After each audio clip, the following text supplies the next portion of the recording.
All right, folks, it's time to close the veil. And that means Sam and Dean must salt and burn any remains of the entity. This is going to ensure that it doesn't return and gives us the opportunity to reflect on what we know and, of course, connect it to other parameters that also predict reaction spontaneity, like equilibrium. So what do we know? We know that chemical reactions approaching equilibrium are spontaneous changes, and that our equilibrium constant K and our reaction quotient Q are used to predict the direction of a reaction. We can recall that when Q is less than K, the reaction is going to proceed to the right towards the products. When Q is greater than K, the reaction is going to proceed to the left towards the reactants. And when Q is equal to K, then we are at equilibrium. So all we're left to do now is take the information we know about equilibrium and relate it to the information we know about delta G and spontaneity. So we know that when delta G is less than 0 or negative, it's going to be a spontaneous process. When delta G is greater than 0, it's going to be non-spontaneous. And when delta G is equal to 0, we are at equilibrium. So to compare our Q and K to our delta G, we need to find a way to transform the Q and K expression that allows us to see it in multiple different ways that say the same exact thing. So for example, we know that when Q is less than K, just like we saw, that we're going to spontaneously proceed to the right towards product. Another way to say the same exact thing is by taking the ratio of Q to K. If we take the ratio of Q divided by K and it's less than 1, then guess what? The direction of the reaction will be spontaneously moving towards the product. We can then go further and take the natural log of that ratio and say the natural log of Q divided by K is less than 0. When that situation happens, again, the direction of the reaction is going to be spontaneously to the right. So this Q less than K, the ratio less than 1, and then the natural log of the ratio less than 0 are all saying the exact same thing. And we can do this for all scenarios of Q and K. So when Q is greater than K, the ratio is going to be greater than 1. The natural log of the ratio is going to be greater than 0. And this all means that we're spontaneously moving to the left. When Q is equal to K, the ratio is equal to 1, and the natural log of the ratio is equal to 0. And this is going to be when the reaction is at equilibrium. Next, we're going to align the information that we know from Q and K to delta G. It turns out that the signs of delta G and the natural log of Q and K are identical for a given direction. So when delta G is less than 0 or spontaneous, it is moving towards the direction of the products, or in the forward direction, or towards the right. So when we take our natural log of our ratio of Q and K, and that's also less than 0, as you can see, they're both telling us the same exact thing. Same thing here when you have the ratio of natural log of Q to K, which is greater than 0 for a non-spontaneous process. Then we know that delta G is going to be greater than 0, and it's going to be non-spontaneous as it's moving towards the reverse direction. And of course, if delta G is equal to 0 at equilibrium, then our natural log of Q to K is also going to be 0 at equilibrium. In fact, from the relationship between delta G and natural log of Q divided by K, we actually can create a new delta G expression.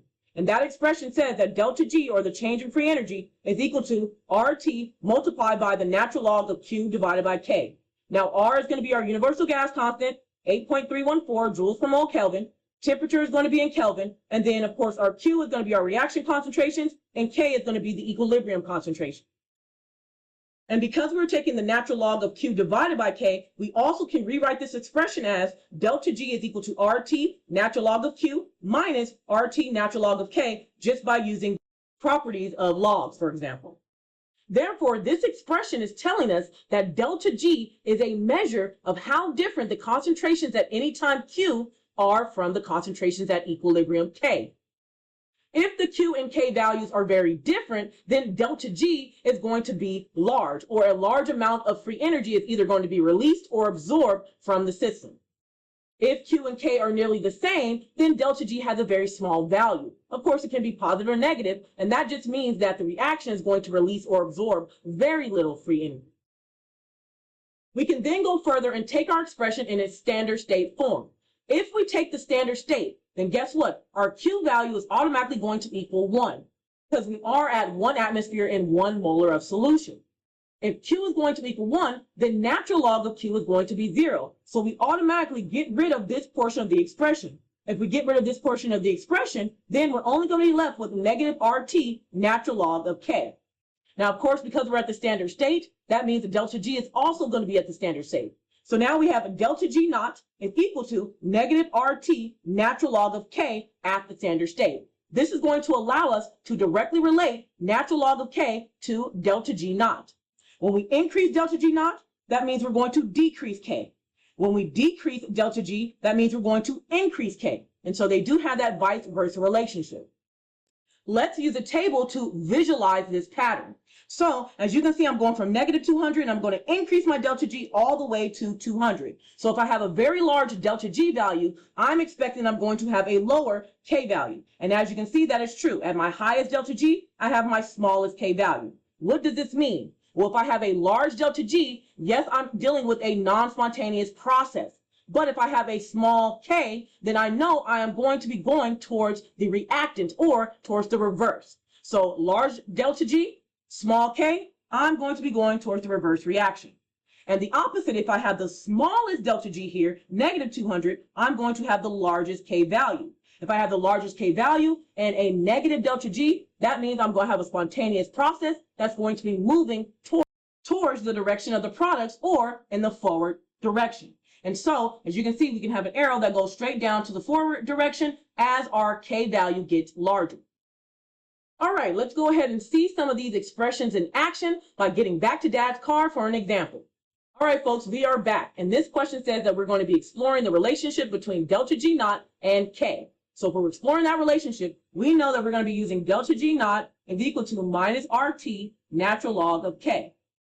This says, A, use appendix B to find K at 298 Kelvin for the following reaction. Now they're telling us to use appendix B, and the only reason why they would tell us that is because we were looking for our standard state values, okay? And so if we have to use our standard state values, that means we must be trying to calculate delta G.